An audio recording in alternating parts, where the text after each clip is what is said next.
आज हम हमारी हिंदी बुक जल सुगम भारती का पाठ 2 पढ़ेंगे। जल ही जीवन है। आइए सीखें। इसमें हम क्या क्या सीखेंगे? जल संरक्षण का महत्व, जल संरक्षण की वैज्ञानिक तकनीक, पर्यायवाची और विलोम शब्द और मानक भाषा।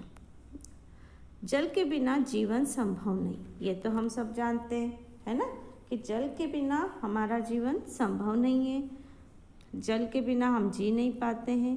प्रकृति द्वारा दिया गया जीवों को मिला यह अनुपम उपहार है। प्राचीन काल से जल को देवताओं का वरदान माना गया है। गंगा के जल को अमृत और गंगा को पतित पावनी कहा गया है। इस अमूल्य धरोहर का संरक्षण कर हम वर्तमान एवं भावी पीढ़ियों की सुखद, समृद्ध और खुशहाल रख सकते हैं। जल के बिना जीवन संभव नहीं, है ना। ये जो क्या है, जल जो है ये प्रकृति के द्वारा दिया गया एक वरदान है ना। और इसको प्राचीन काल में जल के देवताओं का वरदान माना गया है। और जो गंगा का जो जल है उसको अमृत और गंगा को पतित पावनी कहा गया है। ये हमारी अमूल्य धरोहर है और इसका संरक्षण कर ही हम वर्तमान, अभी और आने वाली पीढ़ियाँ हमारी सुख को भोगेगी, है ना, समृद्ध रहेगी और खुशहाल रहेगी। क्योंकि अगर आज हम जल का संरक्षण नहीं करेंगे तो आने वाली हमारी पीढ़ियाँ को जल नहीं मिल पाएगा। क्योंकि पीने का जो पानी है वो बहुत ज़्यादा कम है ना।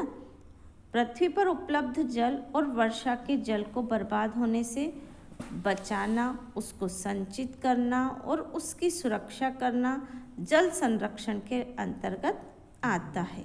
उसका संरक्षण हम और आप मिलकर कर सकते हैं। आवश्यकता है इसके प्रति सभी को सचेत होने की और इसके संरक्षण के लिए एकजुट होकर पहल करने की।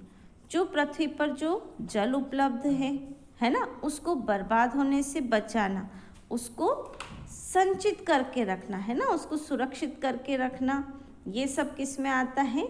जल संरक्षण के अंतर्गत आता है। और ये काम कौन कर सकता है? हम और आप मिलकर कर सकते हैं। सिर्फ आवश्यकता किस बात की है कि हम सभी जागरूक बने, है ना। जल संरक्षण को लेकर हम सब एक साथ मिलकर पहल करें।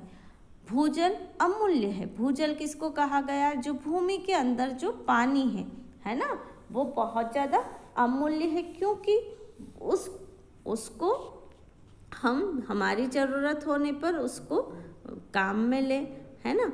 लेकिन हम क्या करते हैं? स्रोतों का अंधाधुंध दोहन कर रहे हैं, है ना। धीरे धीरे हम इन स्रोतों को खत्म करते जा रहे हैं।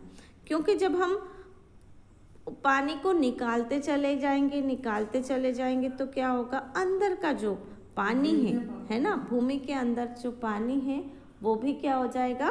खत्म होते चला जाएगा। लेकिन आज हम क्या कर रहे हैं? बोरिंग अथवा नलकूपों के माध्यम से आवश्यकता से अधिक जल निकालकर हम प्राकृतिक जल भंडार को लगातार खाली कर रहे हैं, है ना। यदि हम चाहें तो थोड़ा सा धन का व्यय और श्रम करके उसका संरक्षण कर सकते हैं। आज क्या करते चले जा रहे हैं? जिसके पास पानी है उसको इस कमी को महसूस वो नहीं करते हैं। और क्या करते हैं? वो जल को बिना कारण फालतू बहाते रहते हैं, है ना। कहीं कहीं हम देखते हैं कि नल आते हैं तो हम नल के पानी को, जब हमारा पानी पूरा भर जाता है घर का, जब हम पानी भर लेते हैं तो हमारे पास और नल को बंद करने के लिए कोई साधन नहीं होता है और वो फालतू बहता रहता है। नालियों में बहता है, गलियों में बहता है।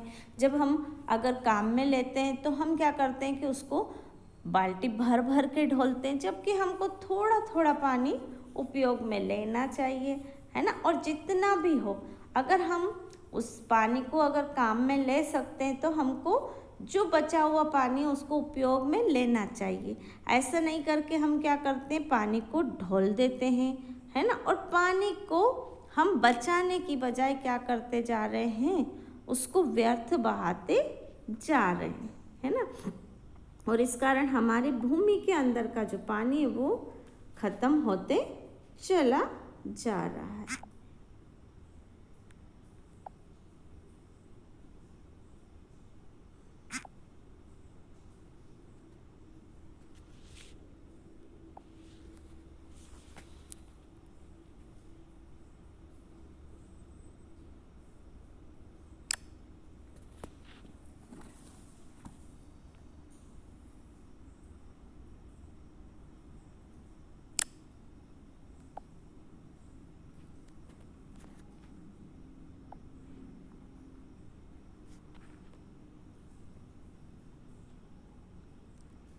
भूमि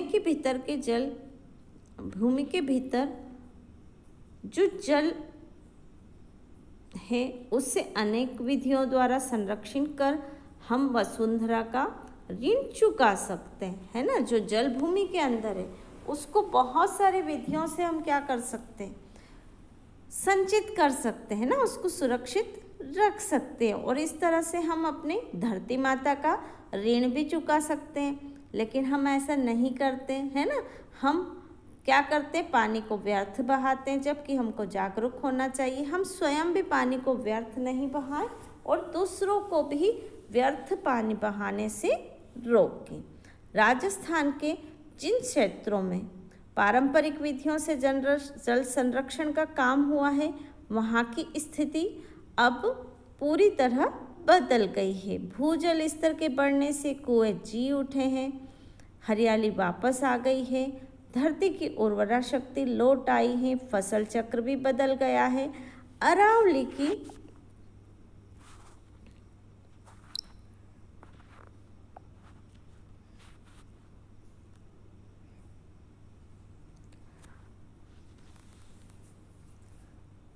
फसल चक्र बढ़ गया है ना, बदल गया है। अरावली की पहाड़ियों पर फिर से पेड़ पौधे उगने लगे हैं, है ना। राजस्थान में क्या हुआ, पारंपरिक विधियों से, जो हमारी प्राचीन समय की जो विधियां चली आ रही है ना, उससे क्या किया गया है, जल संरक्षण का काम किया गया है। तो आज क्या हुआ, वहाँ की स्थिति पूरी तरह से बदल चुकी है ना। और भूमि का जल स्तर जो है वो बढ़ गया है, कुएं वापस से पानी से भरने लगे हैं और वहाँ की धरती पर हरियाली लौट आई है ना। और फसल चक्र भी वहाँ का बदल गया है और अब तो वहाँ पर अरावली पहाड़ियों पर फिर से पौधे उगने लगे हैं, है ना। किसके कारण उगने लगे हैं, क्योंकि वहाँ पर पारंपरिक तरीके से जल संरक्षण का काम हुआ है। जल संरक्षण के लिए हम सब मिलकर प्रयास कर सकते हैं, जैसे छोटे छोटे बांध बनाए जाए, सूख चुके कुएं बावड़ियों को गहरा कर उन्हें फिर से जीवित किया जाए तथा नदियों को आपस में मिलाया जाए इत्यादि। बरसाती पानी का संरक्षण अत्यंत आवश्यक है। हमारा प्रयास इस तरह हो कि वर्षा का पानी बहकर व्यर्थ न जाए, उस पानी को छोटे छोटे बांध बनाकर रोक लिया जाए। पानी रुकेगा तो धरती में समा जाएगा, जिससे आसपास के कुओं का जल स्तर भी ऊपर उठेगा। सूखी धरती को पानी मिलने से हरियाली होगी और खेतों को भी लाभ मिलेगा। अब जल संरक्षण के लिए हम क्या कर सकते हैं, हम सब मिलकर प्रयास करें, है ना।